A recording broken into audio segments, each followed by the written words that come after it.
Here are the other mistakes. The hand lines, these lines are very crisp. It shouldn't be.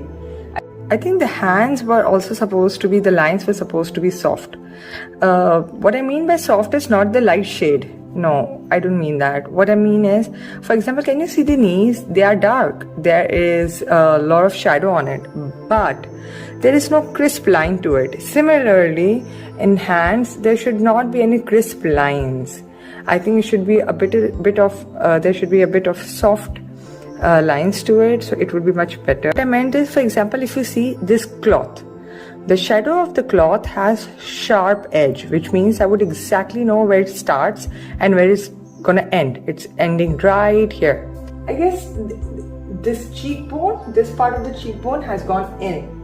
I think it has to be a little plumpy. Even if I wanted to show someone very slim, then this should go all the way down till here. This shouldn't be, there shouldn't be a curve inward. There shouldn't be there. And I feel the hair could be, this part of the hair is done very well. I love the small shades in it. But when it comes to this part of the hair, I think that's where a bit of, there should be some loose edge over here.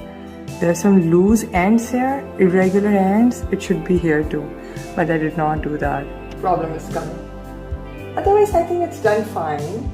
There could be more details in the eyes, and the lips should be a little softer. If there was a dark lipstick, then it should be dark all the way down. If it wasn't there, then the lips should also be softer. The outline, I think I messed up with the hand and the lips in the outline.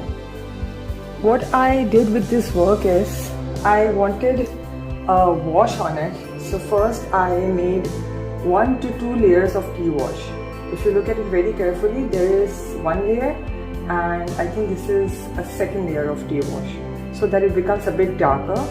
And I also changed the color of the tea wash. The first layer was very light, and I purposely made sure that the second layer is a bit dark, and that's when after that I started sketching on it. So thank you everyone for watching this video. Subscribe to my channel and leave a comment.